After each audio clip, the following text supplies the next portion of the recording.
रुरोनी आज हम बात स्वागत है आपका हमारी चैनल पर। आज हम बात करें आपको रुरोनी केंशिन का जो पार्ट 3 है या फिर इसकी जो पूरी लाइव एक्शन मूवी है इसके अंदर पार्ट 3 पर पड़ता है। और जो क्योटो इन्फर्नो मूवी है इसके जो तुरंत ही बाद की उसकी पूरी की पूरी सीक्वेंस शुरू होगी कि जहाँ पर रुरोनी केंशिन जो हमारा है केंशिन का है कि हमारा हिमुरो बट्टोसाई जो इसके जो पार्ट 2 के अंदर जहाँ पर पानी के अंदर गिर जाता है समंदर में, और वहाँ पर इसी जगह पर उसके तीसरा पार्ट शुरू होगा जहाँ पर उसे उसके गुरु जो है उसके मास्टर जो जिसने उन्हें स्वॉर्ड सिखाई थी शोर सिखाई थी और वो उसके मिलता है और उन्हें ले जाएगा। और उसकी एक नई आखिरी एक टेक्निक होती है जो हिमुरा की जो उसकी जो शोर मास्टर स्टाइल है उसकी टेक्निक जो मेन होती है ये सिखाने के लिए काफ़ी टाइम से उसको उसने कभी अपने एज जब उसके उत्तराधिकारी होते हैं उसी को ही सिखाता है। लेकिन अभी तक जब आप एनीमे की मैंने पहला कहा कि जब एनीमे की बात करो तो उसके कुछ इवेंट इसके अंदर अभी जो शिष्यों के प्लेन वाले जो प्लेन सॉरी इसके जो बोट वाले इवेंट है उसके पहले आ जाता है। लेकिन इसके अंदर थोड़ा सा एनीमे में पहले दिखाया है। और जब लाइव एक्शन की बात की जाए तो लाइव एक्शन में आपको उसको तीसरे पार्ट के अंदर वो सीक्वेंस देखने को मिलेगा कि जहाँ पर जो केंशिन है वो अपने मास्टर से जो स्वॉर्ड उसकी जो फाइटिंग स्टाइल है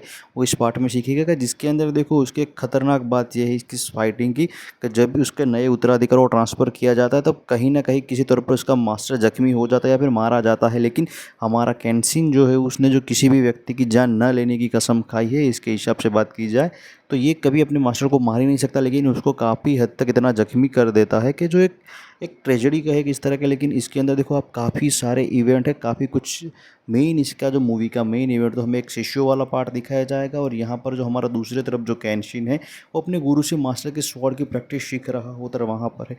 और दूसरे अंदर काफ़ी सारे एक्टिंग देखो आप कितने भी एक्टर की बात कर ली जाए इसके अंदर जो कैरेक्टर सभी चल रहे हैं केंशिन के जो इसके अंदर लेजेंड एंड के अंदर देखो मुझे क्योटो इन्फर्नो मुझे काफ़ी अच्छी लगी थी। हाँ उसके देखो यहाँ पर थोड़ी सी ठंडी मूवी ये लगी ये रही कि जो लेजेंड एंड के अंदर कि हाँ मैं ये नहीं कह रहा कि इतनी थोड़ी सी बेकार मूवी है, लेकिन मैं कह रहा हूँ मुझे थोड़ी सी ठंडी लगी। बाकी काफ़ी बात की जाए केंशिन की मुझे सभी सी कि मूवी सभी पसंद है। और इसके हिसाब से बात की जाए तो ये मूवी हमेशा से मुझे क्योटो इन्फर्नो के बाद की दूसरे नंबर पर मुझे अच्छी लगी। बाकी एक और भी इसके पार्ट की सीज़न है तो मुझे हमेशा ही अच्छी लगी जिसका रिव्यू मैं आपको इसके बाद दूंगा। बाकी देखो इसकी मैंने थोड़ी आप ऊपर से स्टोरी बात की, कहीं बार मुझे लोग कहते हैं कि आप स्पॉइलर रिवील कर देता है, लेकिन देखो ये मूवी पहले से आपको इंटरनेट पर काफ़ी टाइम पहले आई हुई है। कुछ लोगों ने इसको इंग्लिश में भी देख रखी होगी, लेकिन जब ये हिंदी में अवेलेबल आई थी तब मैंने देखी थी। उससे पहले मुझे नहीं पता था कि केंशिन की लाइव एक्शन मूवी भी है। लेकिन जब मैंने इसकी एनीमे देख लिया और सीरीज़ देख लिया तब मुझे काफ़ी अच्छा एक बात करो कि इतनी ये पसंद इसकी जो पूरा का पूरा यूनिवर्स जो केंशिन का और मुझे अच्छा लगा। चाहे इसके हर कैरेक्टर देखो स्टोरी इसकी सेम हो, लेकिन जिसके मैंने पहले कहा कि प्रेजेंटेशन जिस तरह से हर चीज़ का दिया जाता है उसके हिसाब से जिसके अंदर देखो आपको स्क्रीन पर जो केंशिन और जो बंदे है उसका नाम मैं बात करूँ तो उसकी जो फाइटिंग है जो एक उसके मास्टर की फाइटिंग होती है जहाँ पर उसकी छोटी ये लड़की दिखाई गई है और वो हर तरह से उन लोगों ने जिस तरह से कनेक्शन जोड़ा है। और मेरी सरकार का जो उनका जो पूरा का पूरा फाइटिंग सीक्वेंस चल रहा है कि केंशिन किस तरह से अपनी आइडेंटिटी छिपाता सबसे फिर रहा होता है और दूसरी तरफ जो कायरू है उसके प्यार में काफ़ी जो लड़की पागल है उसके हिसाब से हर चीज़ इसके अंदर परफेक्शन मुझे लगी हमेशा से।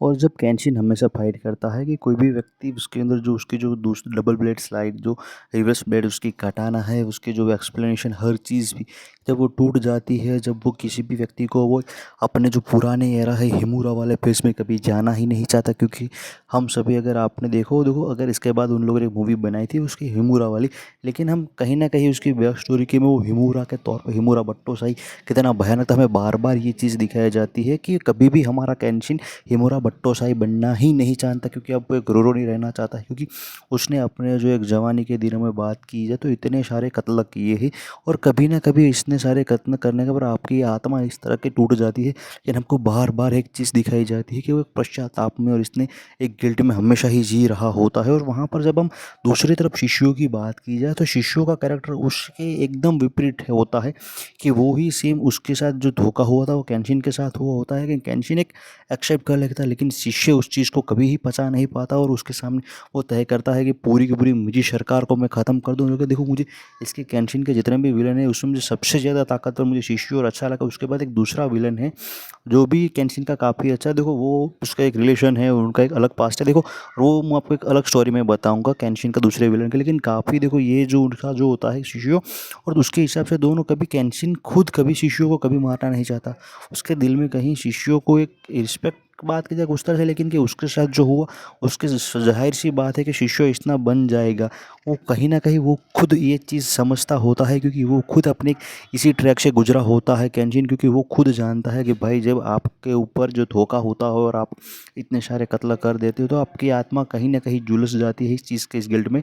लेकिन देखो, कभी उसने शिष्यों को कभी उसकी चीज़ के लिए ब्लेम नहीं किया, लेकिन सिर्फ इतना कहा कि तुम जो कर रहे हो वहाँ पर निर्दोष लोगों को मारना हमेशा ही गलत होता है और किसी की जान लेना किसी भी चीज़ का कभी भी सॉल्यूशन नहीं होगा। आपको अपने पेशे, अपने फियर का सामना करना ही पड़ता है। लेकिन जब अब एंड में देखें तब भी वो कभी शिष्यों को मारता नहीं, शिशु खुद अपना सुसाइडल डेथ उसकी बोट डूबने के साथ ही तय कर लेता है। लेकिन जब अब इसकी इसी चीज़ को जब अभी एनीमे के अंदर इस लोगों स्टोरी थोड़ी ऊपर नीचे कर दी है, क्योंकि एक नए फेस आपको इसके एनीमे में देखने मिलेगा। क्योंकि देखो उसके अंदर एनीमे के अंदर उसकी बोट तबाह हो गई है, लेकिन शिशु अभी ज़िंदा है। और वहाँ पर जब हम ये मूवी के अंदर एंड के अंदर जब देखेंगे तो शिशु खुद मर जाएगा अपनी जब बोट तबाह होने के साथ ही, और लोगों एक्सेप्ट कर लगे केंशिन को कि वो अब अभी केंशिन है, अभी वो हिमुरा फेस ने है।